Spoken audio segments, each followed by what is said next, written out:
আসসালামু আলাইকুম রহমতুল্লাহি বারকাতুহ।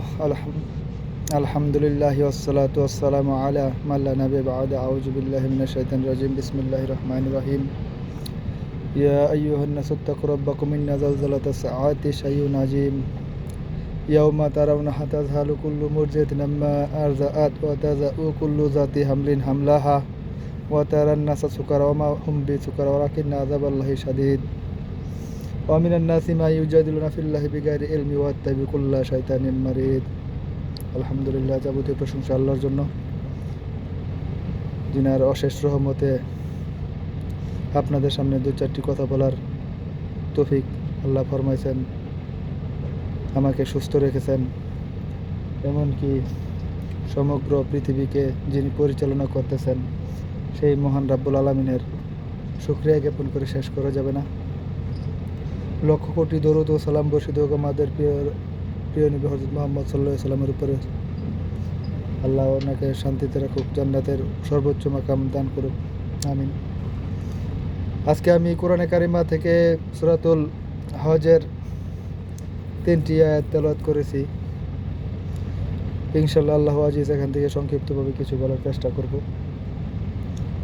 এখানে প্রথম আয়াতে আল্লাহ বলতেছেন, ইয়া আইয়ুহান নাসু ইত্তাকু রাব্বাকুম ইন্না যালযালাতাস সাআতি শাইউন আযীম।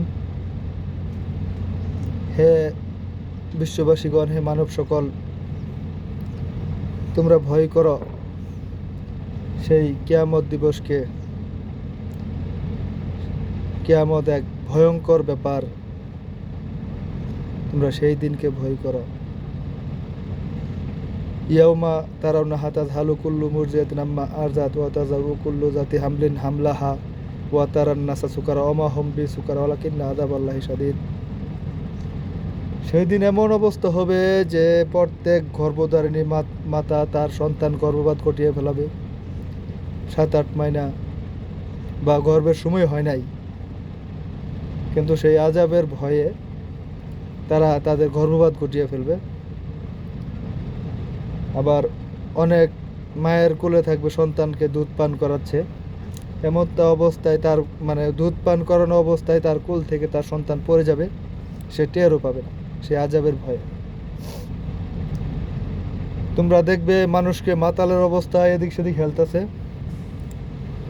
দেখে মনে করবা তারা মাতাল, নেশাগ্রস্ত, কিন্তু আসলে তারা নেশাগ্রস্ত নয়, তারা আল্লাহর আযাবের ভয়ে এইভাবে হেলতেছে, এইভাবে কাঁপতেছে।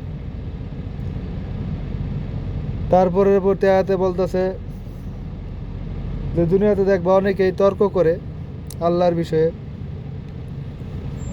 কিন্তু আসলে তাদের আল্লাহ সম্পর্কে কোনো জ্ঞান নাই।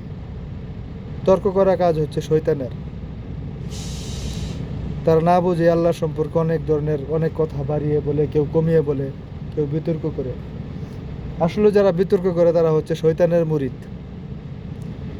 ইসলাম নিয়ে যারা বিতর্ক করে, কোরআন হাদিসের বাইরে যে কোরআন হাদিসে নাই, তারপরেও তারা তর্ক করে যে এটা আমাদের মাযহাবে আছে, আমাদের পীরের আছে, এই ধরনের অনেক তর্ক করে, কিন্তু আসলেও তারা শয়তানের মুরিদ। তাদের কোরআন হাদিসের কোনো জ্ঞান নেই। তো যাই হোক, আমরা মুসলিম উম্মাহ আসলেও আমাদের যে জিনিসের ভয় করার দরকার, আল্লাহকে ভয় করার দরকার, আল্লাহর সেই শেষ দিনকে ভয় করার দরকার, জাহান্নামকে ভয় করার দরকার। কিন্তু আমরা সেগুলোকে ভয় করা বাদ দিয়ে আমরা নিজেদের মতো শয়তানের অনুসারী হইয়া শয়তানের পদাঙ্ক অনুসরণ করতেছি। আমরা হারাম খাইতে খাইতে, ভেজাল খাইতে খাইতে, আল্লাহকে অস্বীকার করতে করতে আমাদের অন্তরে খাতামাল্লাহু আলা কুলুবিহিম, আমাদের অন্তরে আল্লাহ মোহর লাগাই দিছে। ও আলা সামিহিম, আমাদের কানে মোহর লাগাই দিছে। ও আলা আবসারিহিম, আমাদের চোখে রঙিন পর্দা লাগাই দিছে। গিশওয়াতুন লাহুম আযাবুন আযীম, অবশ্যই আমাদের জন্য রয়েছে সেই ভয়ঙ্কর শাস্তি। যারা নাকি, যাদের কাছে সত্য আসার পরেও তারা মানতে পারবে না বা মানবে না, বা এটা নিয়ে বিতর্ক করবে, তাদের জন্য রয়েছে ভয়ঙ্কর শাস্তি। তা আজকে আমাদের মুসলমান সমাজের ধ্বংসের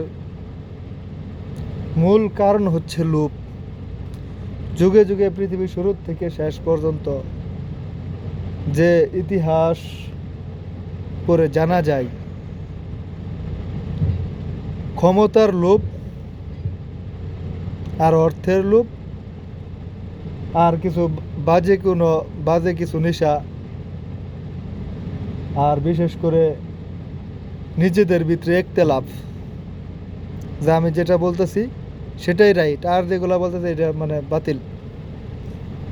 এই যে মন মানসিকতা আমাদের, এর জন্যই আমরা যুগে যুগে যুগে যুগে আজ থেকে যে ফেতনার যে পইরে আসছি, এই ফেতনার থেকে আর উঠতে পারতেছি না। কাজেই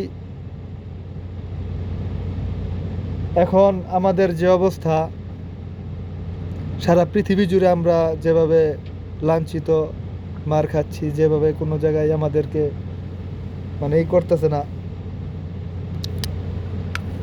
তে এটা বুঝতে হবে যে আমাদের ভিতরে ভেজাল আছে, আমাদের ইমান শক্ত নাই। কারণ আল্লাহ তো বলে দিয়েছেন সূরাতুল নূরের 55 নম্বর আয়াতে যে আল্লাহ ইমানদারদেরকে 3টা পুরস্কার দিবে। 1 নম্বর পুরস্কার সারা পৃথিবীতে ইসলাম প্রতিষ্ঠিত করে দিবে। 2 নম্বর পুরস্কার সারা পৃথিবীর শাসন ক্ষমতা মুসলমানের হাতে দিবে।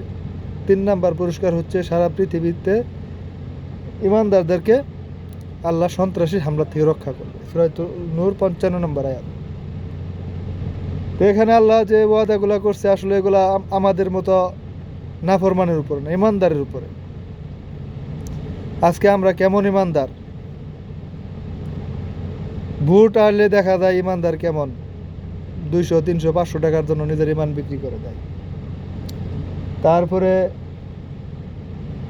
মানুষের সঙ্গে আচার ব্যবহার, দোকান থেকে একবার বাকি নিয়ে খাইলে সেই টাকার আর দেওয়ার কথা মনে থাকে না। আমাদের ভিতরে অনেক খুঁত রয়েছে, আমরা অধিকাংশ নামেই মুসলমান হয়ে গেছি। কার্যকলাপ দেখলে মুসলমানের কিছু দেখা যায় না, কিন্তু তারপরে আমি সকলের কাছে আহ্বান করব যে আপনারা যদি শান্তি পেতে চান তাহলে কোরআন হাদিসের ছায়া চলে আসেন, কোরআন হাদিস মোতাবেক চলার চেষ্টা করেন। কারণ এই যে দেখেন,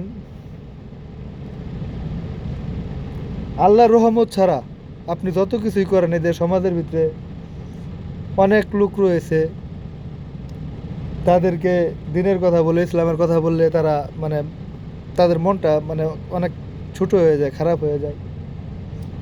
আচ্ছা দেখেন তো, আর এই নাফরমানি কইরা, এই বেমানি কইরা, নামাজ না পড়া, অন্যের হক মেরে খায়া কারা কয়জন দুনিয়াতে টিকে আছে, কার মৃত্যুটা হয় নাই?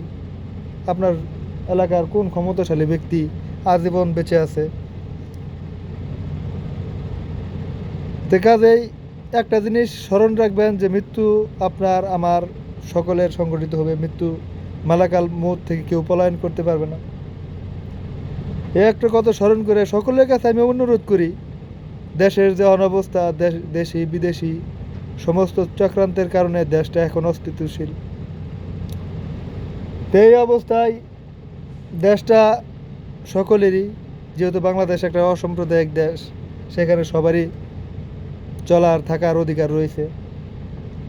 তো হিসাব করে যাতে বিদেশি কোনো শক্তি আমাদের ভিতরে দ্বন্দ্ব লাগাই দিয়া তারা তাদের ফয়দা লুটে না নিতে পারে, সকলের কাছে আমার এই অনুরোধ। আর ইসলামী দলগুলোকে আমি বলবো, আপনারা নিজেরা দলে দলে ঠুকরি না করে, রাসূল সাল্লাল্লাহু আলাইহি ওয়াসাল্লাম তো বলে দিয়েছেন, তারাকতু ফিকুম আমরাইন লান তাযিল্লু মা তামাসসাকতা বিহিমা কিতাবাল্লাহি ওয়া সুন্নাতা নবী। তোমরা ততদিন পর্যন্ত বিচ্ছিন্ন হবে না যতদিন পর্যন্ত তোমরা পরস্পর একে অন্যকে, পরস্পর কোরআন আর সুন্নাহ যতদিন পর্যন্ত আঁকড়ে ধরে রাখবে, কোরআন আর হাদিসকে, ততদিন পর্যন্ত তোমরা বিভক্ত হবে না। যখনই তোমরা এটা ছেড়ে দিবে, তখনই তোমরা দলে দলে বিভক্ত হয়ে যাবে। তা আল্লাহ সূরাতুল আলে ইমরানের 103 নম্বর আয়াত থেকে 105 নম্বর আয়াত পর্যন্ত আল্লাহ বলছেন যে 3 নম্বর আয়াতে, 103 নম্বর আয়াতে আল্লাহ বলছেন, ওয়াতাসিমু বিহাবলিল্লাহি, যে তোমরা আল্লাহর রজ্জুকে শক্তভাবে ধরো, তোমরা পরস্পর বিচ্ছিন্ন হয়ে যেও না। সূরা আলে ইমরান 105 নম্বর আয়াতে যে তাদের কাছে স্পষ্ট দলিল আসার পরেও তারা দলে দলে বিভক্ত হয়ে গেছিল, তাদের জন্য রয়েছে অনেক মানে শাস্তি। তো যাই হোক, দলে দলে বিভক্ত হওয়াটা এটা আসলে ইসলামের শরিয়া ভিত্তি না। আপনারা যদি দলাদলি করেন তাহলে আপনারা হারাম কাজে লিপ্ত হলেন। আর আপনারা জেনে শুনে যদি আল্লাহর কোনো আয়াতকে গোপন করেন বা আল্লাহর কোনো আয়াতকে উল্টা সিধা করে মানুষের সামনে উপস্থাপন করেন, তার থেকে আপনারা যে অর্থটা নিয়ে আমরা যে বক্ষণ করব, পেটের ভিতরে শুধু আগুনই করবো। সূরা বাকারা 40 নম্বর আয়াত সম্ভবত, সূরা আলে ইমরানের 77 নম্বর আয়াত, 187 নম্বর আয়াতে একই কথা বলছে যে তোমরা সামান্য কিছু অর্থের বিনিময়ে তোমরা কি করো না, আল্লাহর কিতাবকে উল্টা সিধা করে মানুষের কাছে উপস্থাপন করো না, এটা সত্যতা তোমরা গোপন করো না। তো কাজেই আমরা যাতে এক হতে পারি, আল্লাহর কিতাবকে আল্লাহর রশিকতা দিয়ে শক্ত করে ধরতে পারি, আল্লাহ আমাদেরকে সেই তৌফিক দান করুন। আল্লাহ আমাদের দেশটাকে সুখী সমৃদ্ধ দেশ হিসাবে গড়ে তুলুন। একটা দেশের ভিতরে যেমন একটা জঙ্গলে বাঘ, ভাল্লুক, সিংহ, সাপ, সমস্ত পাখি সব কিছু মিলে এই একটা জঙ্গল, একটা পাহাড়, সেখানে গাছপালা, বিভিন্ন ধরনের গাছপালা আছে। তো একটা দেশের ভিতরে বিভিন্ন ধর্মের লোক থাকবো, এটাই স্বাভাবিক। তা আমরা যদি একে অন্যকে দাওয়াত দেই কিতাব অনুসারে, মার্জিত ভাষায় দাওয়াত দিব, কোনো ধর্মের লোককে ছোট করে দেখব না, কোনো ধর্মকে গালি দেব না। আল্লাহ বলছেন তোমরা যদি অন্য ধর্মের লোকদেরকে গালি দাও, তারা অজ্ঞত বশত তোমার রবকে গালি দিয়ে বসবে। তাই আল্লাহ আমাদেরকে ইসলামী দাওয়াত দেওয়ার মতো, প্রচার করার মতো তৌফিক দান করুন। এমনকি আমরা দাওয়াত দিতে গিয়ে উগ্রতা বা অশ্লীল ভাষা ব্যবহার করবো না, কাউকে গালি দেব না। আর যদি অন্য কেউ যদি কাউকে দাওয়াত দিতে চাই, তারাও তাদের গ্রন্থ পেশ করুক, সমস্যা নাই। তো কোনো বিশৃঙ্খলা না করে কিভাবে একটা দেশ সুন্দরভাবে গঠন করা যায় সেই চিন্তা ভাবনা করেন। কারণ বাংলাদেশটা এখন বর্তমানে অনেক ঝুঁকির ভিতরে আছে। অনেক শত্রুপক্ষ বাংলাদেশটাকে গিলে খাওয়ার জন্য চেষ্টা করতেছে। তা আপনারা সবাই সজাগ থাকবেন, আর নিজেদের দেশ বাঁচানোর জন্য যাই কিছু করার নিজেদের ভিতরে বোঝাপড়া করে ইনশাল্লাহ সবাই একযোগে কাজ করবেন, এই আশা প্রত্যাশা সবার ভিতরে। আসসালামু আলাইকুম রহমতুল্লাহ।